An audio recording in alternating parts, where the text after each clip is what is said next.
According to my pocket watch, it was a few minutes to 2.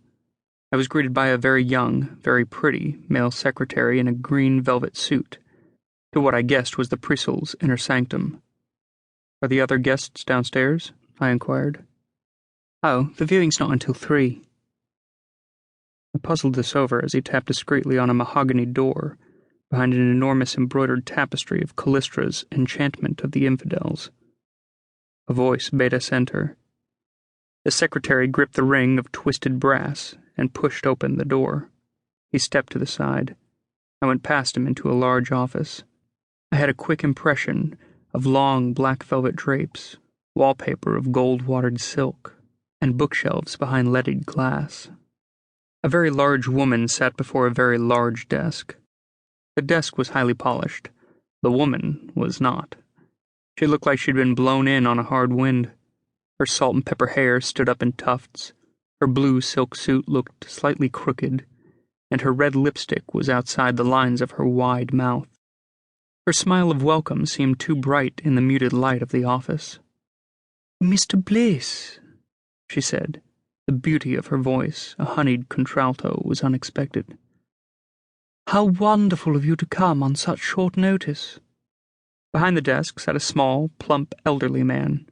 He was quite bald, and resembled a very old baby, though there was nothing youthful in his glittering black eyes.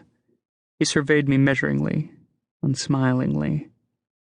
He did not rise and did not offer his hand. "I'm Lady Margaret Lavenham," the woman said. "I am the museum procurator. This is Mr. Anstruther, our Presul." "How do you do?" I said politely. Anstruther nodded. "Sit down, Mr. Bliss." I took a spindly chair across from Lady Lavenham. "I thought you would be older," Anstruther said. "I'm 23. 23. I've been book hunting for 3 years. 3 years is a great deal of book hunting experience," Lady Lavenham commented.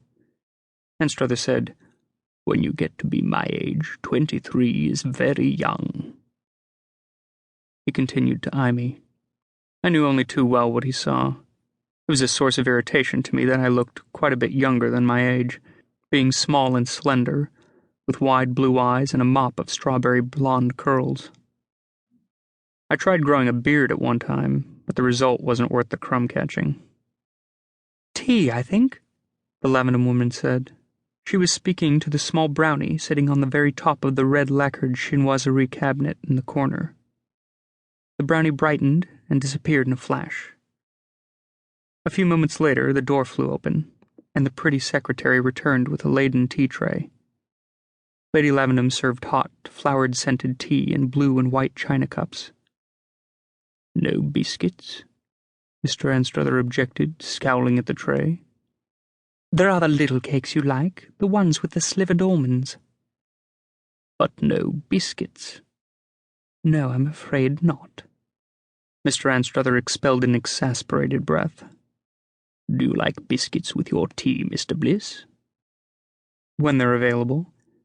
"There is no reason biscuits can't always be available." Anstruther gave Lady Lavenham a pointed look. She smiled apologetically at me. "Next time we'll certainly have biscuits." "This is fine," I said. "The cakes are lovely." No one replied. We sipped our tea, nibbled our cakes. I glanced surreptitiously at the marble clock on the carved bookshelf and wondered what I was doing there. At last, Mr. Anstruther took one final slurp of his tea, rattled the cup back in the saucer, and said, "Mr. Bliss, have you heard of the Fella Sahoif?" "The Sword Shadow? Yes, of course. According to legend, it was the great grimoire of the witches of the Western Isles." "That is not merely a legend." I opened my mouth, but it occurred to me that arguing with Mr. Anstruther would not be useful. "It is not a legend," he repeated. "The grimoire exists, and we want you to find it."